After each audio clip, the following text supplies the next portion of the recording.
Coming up on HawkTV, we take a look at TSA advancing to nationals, a recap of this year's Mr. LISD competition, and the football team's spring season. This is HawkTV for Friday, May 25th.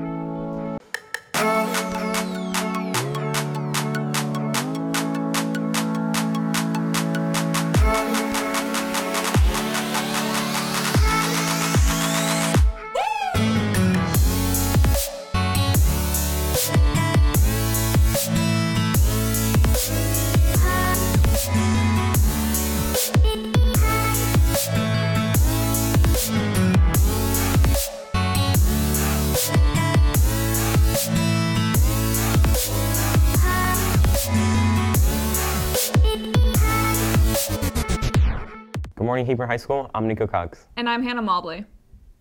The Technology Student Association has had success in the recent competition and has moved on to nationals. Hanya Qureshi got to take a closer look at how the club is preparing for the competition. The Technology Student Association has advanced to the national competition, which will take place in Atlanta this summer. Junior Riya Gupta said that advancing to nationals shows that the group's hard work has paid off. Yeah, I love competing. I love attending regional, state, and nationals. It's been really fun. All the competitions, they're really fun. There's always a lot of people there, and it's a great chance to make new friends and just hang out, and it's really fun. Sponsor of the club, Diane Weaver, is excited for the students and proud of their success so far. It's exciting to see them go to nationals. We have them going with Webmaster and in scientific visualization. Those are the two primary ones where we placed second at state to bring those to nationals. And so they've kind of just picked other areas of interest, and then we're going to go with it, see what happens when they get there. But it's been really fun to see them participating at this high level and working together. Gupta and junior Ryan Kirch see TSA as an opportunity to make new connections as well as a chance to explore the possibilities for their futures. I hope to take away more experience from it. I really want to aim at making new connections with people that are actually cultivating their interests, just like I am. Because during this time, it's kind of hard to figure out what you really want to do in college, what you want to major in, what you want to be when you grow up. And TSA has really helped me in trying to figure out what I actually like and what I don't like. Maybe connect with recruiters or something, if they're at the national event, and start talking about how to actually enter the workspace and the events that I'm interested in, and just things like that. So more of connections to real world experiences rather than just the events in TSA itself. So just expanding kind of the capabilities of TSA in general. Reporting for HawkTV, I'm Hanya Qureshi. Now back to the studio. Thanks, Hanya. TSA will attend nationals June 22nd through 26th in Atlanta. We'll be right back.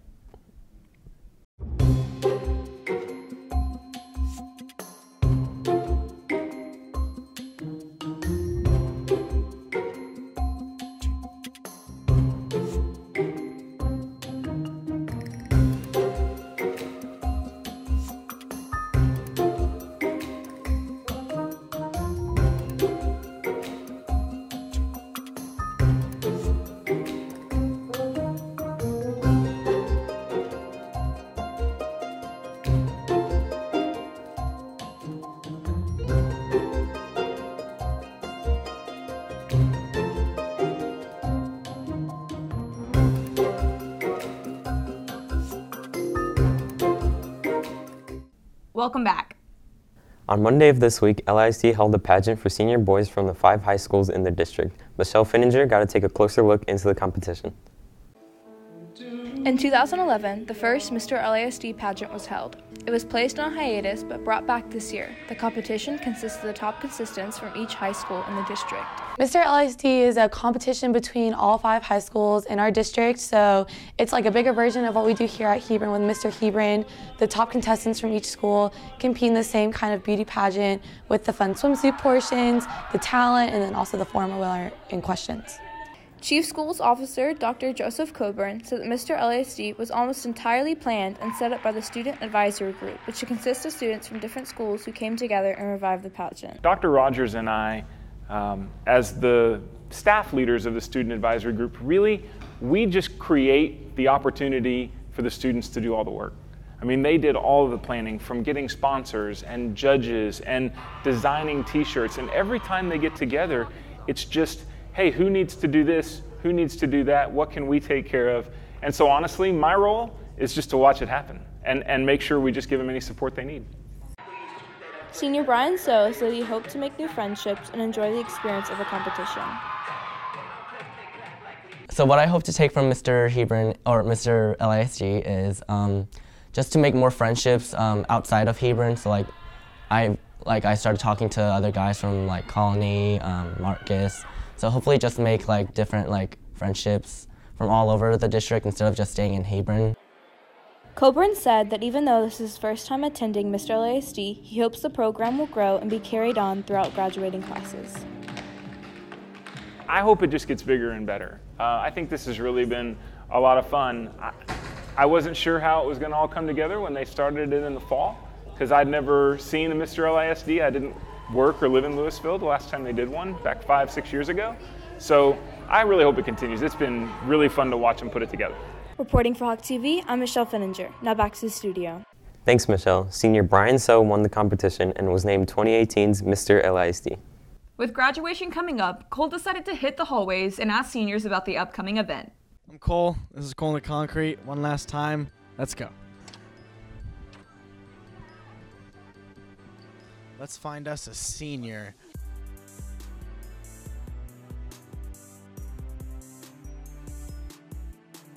When is graduation? I need the date and the time. June 10th at 6 o'clock.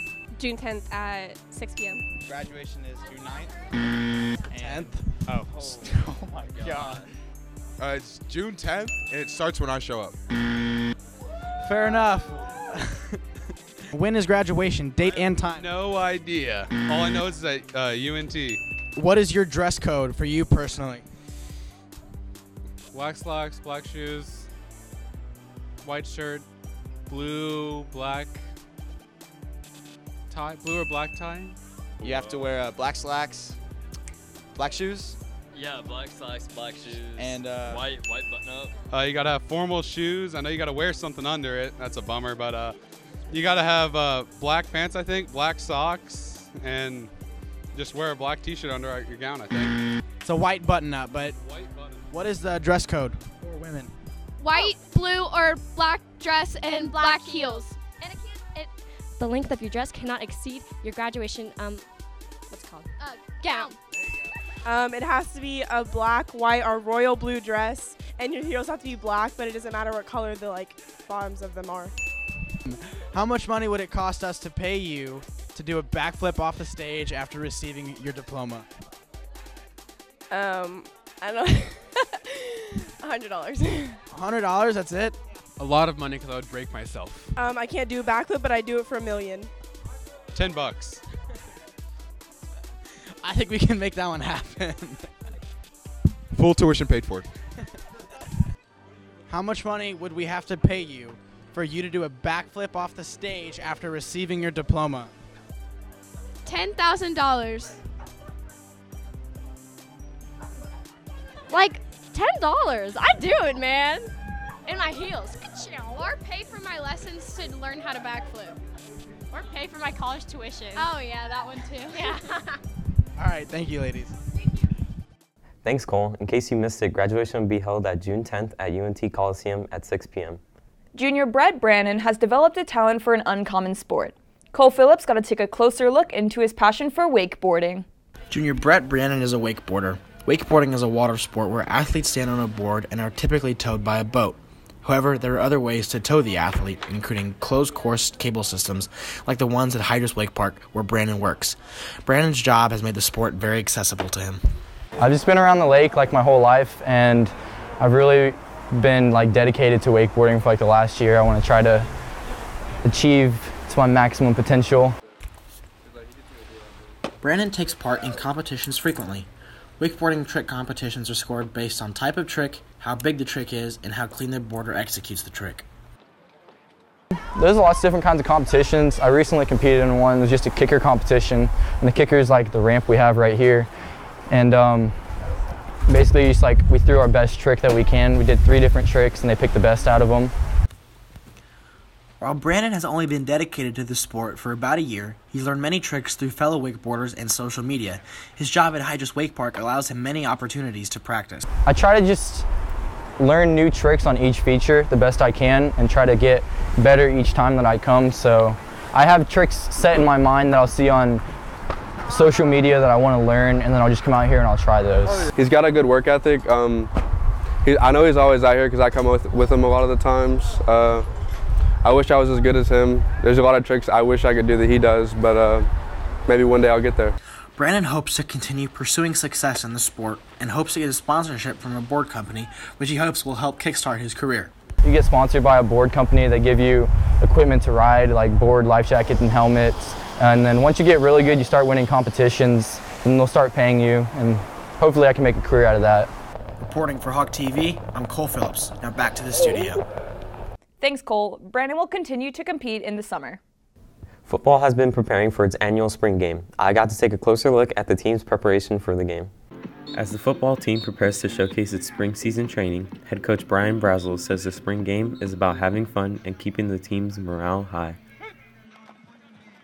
Well, we've really gone through spring now, and we're just kind of wrapping it up. It's more of a fun time for the kids to kind of wrap everything up, have the coaches select the teams and let them go out and have a little bit of fun with the game. But we've got the things done we've needed to work on this spring. We're at a point right now where we're just trying to maintain a little bit. We know we're going to have a long summer of, actually a short summer of strength conditioning, and then right around the corner we'll be getting ready to start football season. So main goal of the spring games, keep everybody healthy and have fun out there.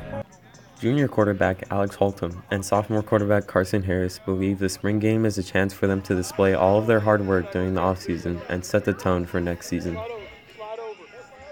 Definitely coming out and then giving it my all, because I mean, we're divvying up the teams, and so it's going to see a good matchup because it will divvy it out with those teams, even out with all the players. So it's going to be a good game going against the defense and the offense. Setting the tone for our whole team, just coming out, working hard, playing hard, whether it's the weight room or on the field, practice, whatever. Going into summer training, both Brazel and the quarterbacks are excited for new players to step up to varsity and have high hopes for the team's performance next year. We feel like we've got a lot of guys that weren't even varsity players last year for us, so as backups that are played mostly on JV that have really excelled. Freshman year I played safety, and then moving into quarterback, it's definitely much different than any position because you're doing a lot more than most people, and you're having to remember the plays, and if you mess up one thing, then everything's messed up. So definitely it's been kind of hard, but definitely going into my senior year, it's been pretty easy because I've been playing it for now 3 years. My goals for next season are definitely to win games, obviously, and just get better as a team and make the playoffs. Reporting for HawkTV, I'm Nico Cox. Now back to the studio. This year's spring game will be on May 30th at 7 p.m. In other sports news, junior Jenny Park placed third at the 6A UIL state tournament on May 21st through 22nd in Georgetown. That's it for today's broadcast. I'm Nico Cox. And I'm Hannah Mobley. Have a great rest of your day. Have any story suggestions? Email us down below. And follow us on Snapchat and Twitter.